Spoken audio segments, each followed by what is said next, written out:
Hello विद्यार्थियों, आज हम पास्ट इंडेफिनिट टेंस के बारे में पढ़ेंगे। आसान टेंस है ये, पास्ट का टेंस है, इंडेफिनिट है ये। हिंदी में इसकी पहचान होती है वाक्य के अंत में, जब हम हिंदी का कोई भी सेंटेंस बोलते हैं तो वाक्य के अंत में आ ए ई आते हैं, या ता था ते थे ती थी आते हैं। जैसे हमने हॉकी खेली, या हम हॉकी खेलते थे, ते थे, हम हॉकी खेलते थे। उसने गरीब की सहायता की, हमने चाय पी, हमने आम खाए, वह खेलने गया। आ की आवाज़ आती है इसमें। तो अंग्रेजी में पहचान के लिए एफर्मेटिव सेंटेंस को लेते हैं हम सबसे पहले सकारात्मक वाक्य, जिसको आप साधारण वाक्य भी बोल देते हैं विद्यार्थी। तो इसमें सब्जेक्ट के साथ वर्ब की सेकंड फॉर्म का प्रयोग होता है और ऑब्जेक्ट होता है। ध्यान रहे, एफर्मेटिव सेंटेंस में हेल्पिंग वर्ब का प्रयोग नहीं होता। वर्ब की सेकंड का प्रयोग का मतलब गो, वेंट और गोन, GONE। तो यहाँ हम सेकंड फॉर्म का प्रयोग करेंगे पास्ट इंडेफिनिट टेंस में। जैसे हमने हॉकी खेली, तो हमने सब्जेक्ट वी प्लेड हॉकी, ये सब्जेक्ट है, ये वर्ब है, V2 है ये, और ये ऑब्जेक्ट है। ही हेल्प्ड द पुअर, उसने गरीब की सहायता की। आई लाइक्ड द फिल्म, मैंने फिल्म को पसंद किया। ठीक है। किसी भी सेंटेंस का टेंस बताने के लिए, जैसे कि पहले भी हम डिस्कस किया था कि वर्ब की हम फॉर्म देखते हैं इसमें, तो इसका वर्ब की सेकंड फॉर्म है, और सेकंड फॉर्म देखते ही हम कहाँ जाएंगे, पास्ट इंडेफिनिट टेंस में। और पास्ट इंडेफिनिट टेंस में जब हम हिंदी से कनेक्शन करते हैं तो आ ए की आवाज़ आनी चाहिए। जैसे हम ट्रांसलेट करते हैं, पढ़ते हैं किसी चीज़ को इंग्लिश में, तो वी प्लेड होगी, यहाँ देखना चाहिए सेकंड फॉर्म में। प्लेड खेले, खेलना होता है, तो खेले कौन, हम, क्या, हॉकी, हम हॉकी खेले। ऑटोमेटिकली हमारे दिमाग में ये नहीं जाएगा कि हम हॉकी खेल रहे थे या हम हॉकी खेल चुके हैं, क्योंकि सेकंड फॉर्म का मतलब आ ए ई की आवाज़ आएगी। क्लियर।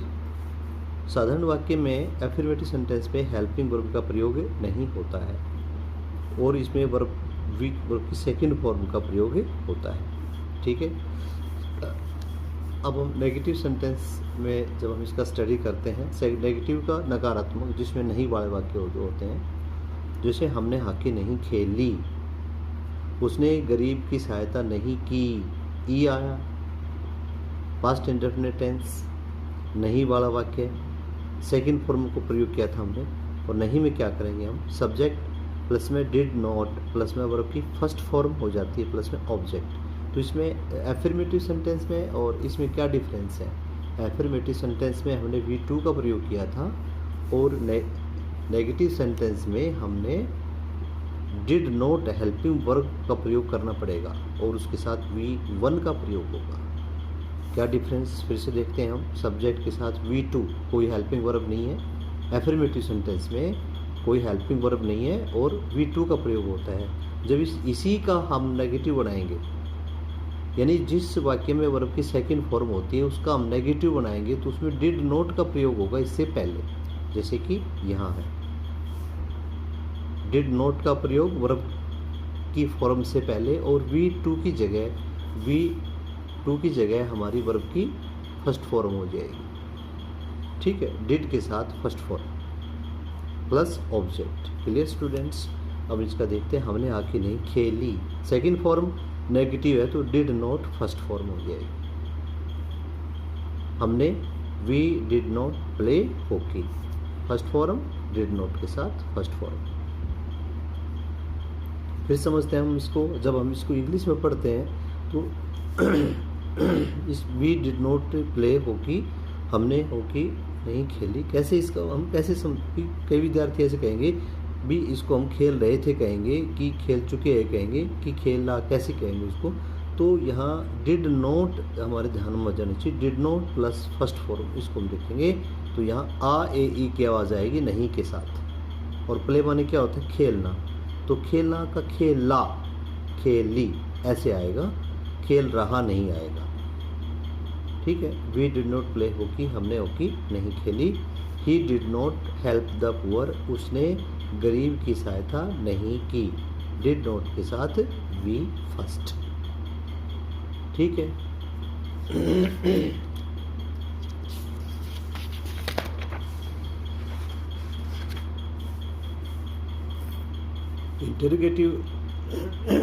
इंटरोगेटिव सेंटेंस में प्रश्नवाचक जिसको हम कहते हैं, प्रश्न पूछे जाते हैं इसमें, क्या तुमने हॉकी खेली, क्या उसने गरीब की सहायता की, तुम झूठ क्यों बोले, तुमने उसकी सहायता क्यों नहीं की।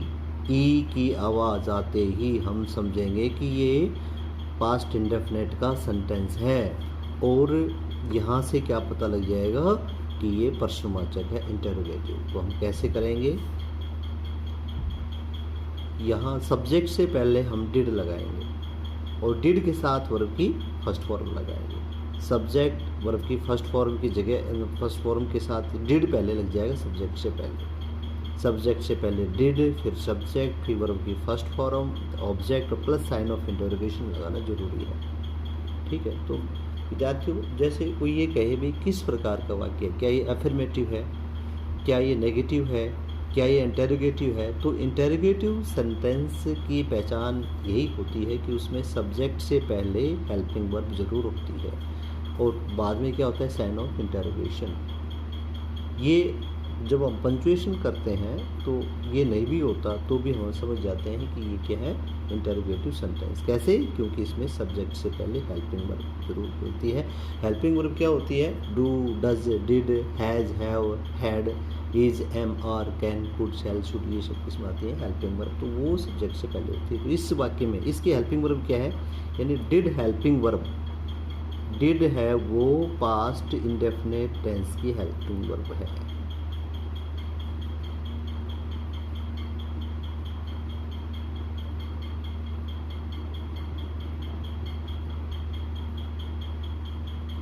ठीक है। डिड पास्ट इंडेफिनेट टेंस की हेल्पिंग वर्ब है। डिड सब्जेक्ट से पहले लग जाएगा, डिड के साथ वर्ब की फर्स्ट फॉर्म हो जाएगी। डिड यू प्ले हॉकी, और क्या उसने गरीब की सहायता की, हेल्प, उसने, ही, did, did he help the poor. तुम झूठ क्यों बोले, इसमें पर्सन सूचक शब्द डब्लू परिवार से प्रश्न पूछा गया है। तो डब्लू परिवार क्यों की इंग्लिश होती है why did you tell a lie. यदि पर्सन डब्लू परिवार से शुरू होता है तो उसको डिड से पहले लगाएंगे। ठीक है। सब्जेक्ट से पहले हेल्पिंग वर्ब, उससे पहले पर्सन सूचक शब्द जैसे वाई, वेयर, हुज, हु, हुम, व्हेन, हाउ। डब्लू परिवार के पर्सन सूचक शब्द होते हैं, उनको हेल्पिंग वर्ब से पहले लगाएंगे। Why did you tell a lie, तुमने झूठ क्यों बोला। Why did you not help him, इसमें ये इंटरोगेटिव के साथ साथ नेगेटिव भी है ये। तो इसमें नेगेटिव में नॉट सब्जेक्ट के बाद में ही लगेगा और डिड सब्जेक्ट से पहले लगेगा। ये सेंटेंस नेगेटिव भी है और इंटरोगेटिव भी है। ठीक है। इसको हम ऐसे भी लिख सकते हैं, Y didn't you help him. यदि हम इसको डिड नॉट को इकट्ठा कॉन्ट्रैक्टिव फॉर्म में लिखते हैं तो हम इसको यू से पहले इकट्ठा भी लिख सकते हैं। ठीक है। तो प्यारे विद्यार्थियों, पास्ट इंडेफिनिट टेंस के बारे में हमने स्टडी किया। पास्ट इंडेफिनिट टेंस में आ ए की आवाज़ आती है हिंदी में, उससे हम पहचानेंगे और वह पहचानते ही हमारे दिमाग में तुरंत स्ट्राइक हो जाएगा कि इसमें V2 का प्रयोग होगा साधारण वाक्य में, और नेगेटिव आते ही वी फर्स्ट के साथ डिड नॉट का प्रयोग हो जाता है, और इंटेरोगेटिव में डिड सब्जेक्ट से पहले लगा करके हम वी फर्स्ट का प्रयोग करेंगे। और अब इसके यूजेस कहाँ कहाँ होते हैं, हम कहाँ कहाँ इसका यूज़ करेंगे, और वाक्य में जब एग्ज़ाम में हमारा भरने के लिए आता है, खालिस्तान भरने के लिए, तो उसमें हम कैसे पता लगाएंगे कि इसमें V2 का प्रयोग होगा। Number 1, to express past incident and action. पिछला पास्ट इंसिडेंट, पीछे की किसी घटना या एक्शन कार्य को व्यक्त करने के लिए, जैसे ही मेट मी यस्टरडे, वह मुझे कल मिला। तो दे लेफ्ट 10 मिनट्स एगो, 10 मिनट पहले वो चले गए। When did you buy this car, तुमने इस कार को कब खरीदा। तो इससे प्रश्न भी पूछा जा सकता है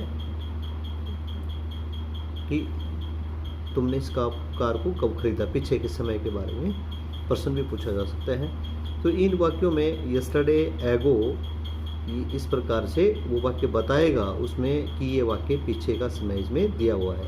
इन वाक्यों में अतीत का समय दिया होता है, जैसे यस्टरडे है, लास्ट मंथ है, लास्ट संडे है, तो पिछले रविवार को मैं वहाँ गया।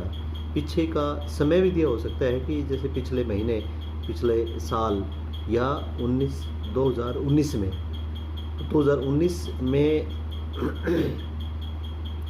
जैसे ही मेट मी इन 2019, तो यहाँ 2019 से हमें ज्ञान हो जाएगा कि ये पास्ट का सेंटेंस है, तो उसमें हम सेकंड फॉर्म भरेंगे। तो पीछे का समय दिया होगा, उसमें वन से दिया होगा, उसमें हम V2 का प्रयोग करेंगे। Number 2, to express past habit, अतीत की किसी आदत को व्यक्त करने के लिए, जैसे ही always wore a black suit.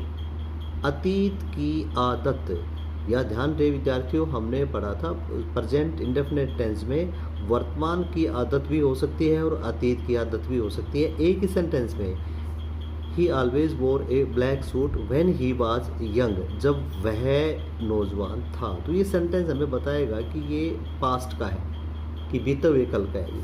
अगर यहाँ ये नहीं है, वह ऑलवेज वियर्स कर देंगे, यहाँ पे वियर्स ए ब्लैक सूट, यहाँ फर्स्ट फॉर्म का प्रयोग हो सकता है अगर ये वाक्य ऐसा नहीं है। लेकिन अगर ये वाक्य यहाँ इंडिकेट कर रहा है कि पास्ट का समय है, तो इसमें सेकंड फॉर्म का प्रयोग किया जाएगा। यानी आदत को दर्शाने के लिए अगर ये पास्ट टेंस की तरफ इशारा कर रहा है तो यहाँ सेकंड फॉर्म का प्रयोग होगा।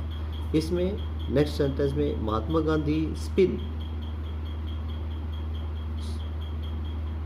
Spun every day, Mahatma Gandhi प्रतिदिन काटते थे। सूत कातना, चरखे पे जो सूत काटा जाता है उसको सूत काटना बोलते हैं, और उसमें सेकंड फॉर्म का हमने प्रयोग किया गया है। तो इस वाक्य में हमें कैसे पता लग गया कि ये पास्ट का है। ये पहली बात तो ये कि ये आदत को बता रहा है, रूटीन को बता रहा है, डेली काम करने वाले को बता। यहाँ डेली भी हो सकता है, डेली, रोजाना, लेकिन रोजाना कब, पीछे का समय भी दिया होगा इस वाक्य में। यहाँ भी डेली, एवरीडे, डेली हो सकता है।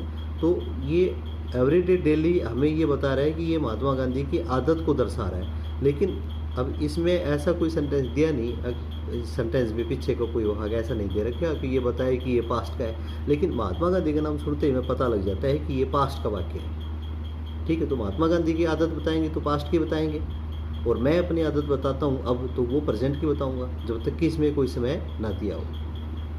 ठीक है, तो महात्मा गांधी इसमें ज्ञान हो गया कि ये पास्ट का सेंटेंस है और ये आदत है, तो इसलिए हमने सेकंड फॉर्म का प्रयोग कर दिया। तो ये हमारे पॉइंट क्लियर हो जाता है कि अतीत की आदत को बताने के लिए हम V2 का प्रयोग करते हैं।